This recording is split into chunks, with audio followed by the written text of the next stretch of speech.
совместно с вами разобраться, а что же все-таки произошло с рынком жилой недвижимости целого Донецко-Приднепровского региона.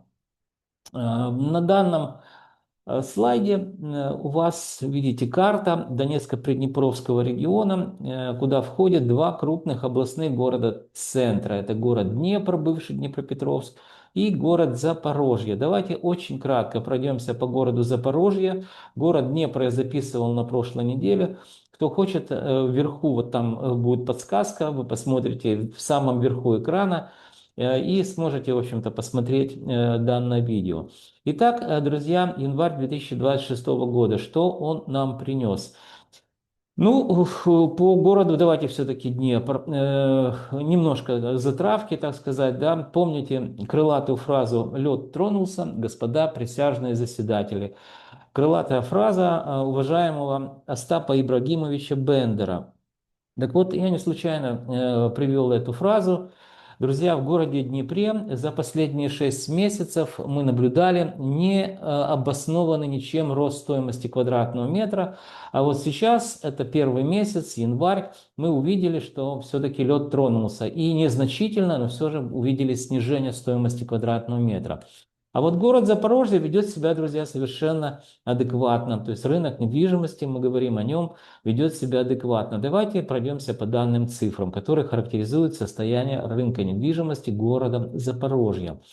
Население 746 тысяч, это довоенное население, друзья. Ну, мне уже писали, и я, в принципе, предполагаю, я думаю, что 1500, наверное, осталось, может, даже 400 в городе Запорожье.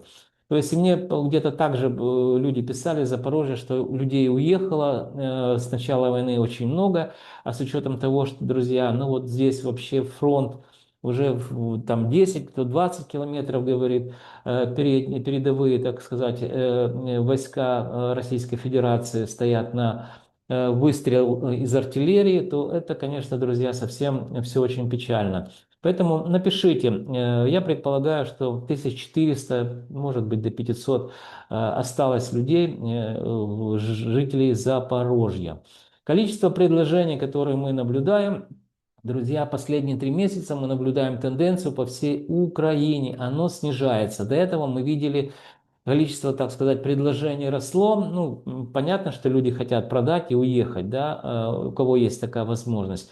А вот последние 3 месяца, когда начали выносить всю, так сказать, энергетическую инфраструктуру по всей Украине, соответственно, в розетке нет электричества, нет интернета, совершенно верно, и люди просто перестали, так сказать, иметь возможность выставлять для продажи свою недвижимость. Напомню вам, что я и компания Olymp Consulting мониторим рынок недвижимости именно по интернет-порталам, сайтам, которые публикуют объявления для продажи.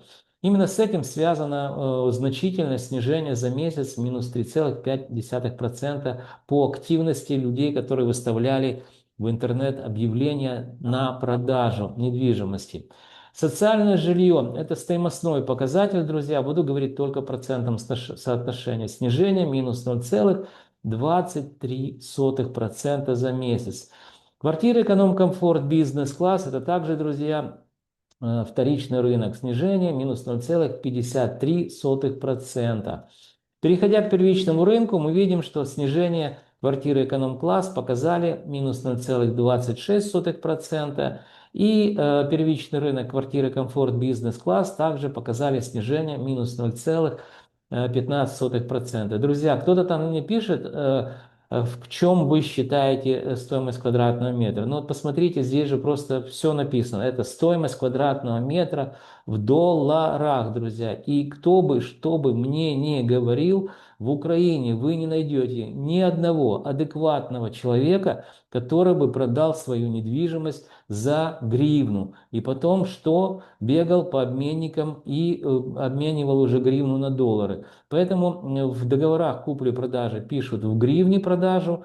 Оценочная стоимость это то, что дает фонд госимущества, если вы соглашаетесь с ней. И, естественно, люди друг другу передают или доллары уже, или евро по курсу. Не верьте ни юристам, ну, и всяким другим вот этим балаболам. Это абсолютно, ну, как для меня кажется, абсолютно понятная позиция продавца. Получить деньги в долларах или в евро. Итак, ответил на этот вопрос, надеюсь. Но здесь у нас стоимость квадратного метра в долларах. Дальше, друзья, внизу такая табличка экселевская. Здесь подводим итоги первого месяца. И давайте очень кратко. Здесь только у нас класс социальное жилье, самый большой класс рынка недвижимости. Город Днепр. $550 за квадратный метр. И показала за месяц снижение минус 0,36%. Незначительное, но это снижение. Впервые за, так сказать, почти 6 месяцев. Город Запорожье, $427 за квадратный метр, снижение также за месяц минус 0,23%. Подводя итоги в целом по региону, видим, что $489 за квадратный метр – это среднее арифметическое число, друзья. Как оно считается, вы уже знаете. И снижение в целом по региону минус 0,31%. Индекс рынка недвижимости данного класса жилья также отрицательный 0,997. Переходим к более подробному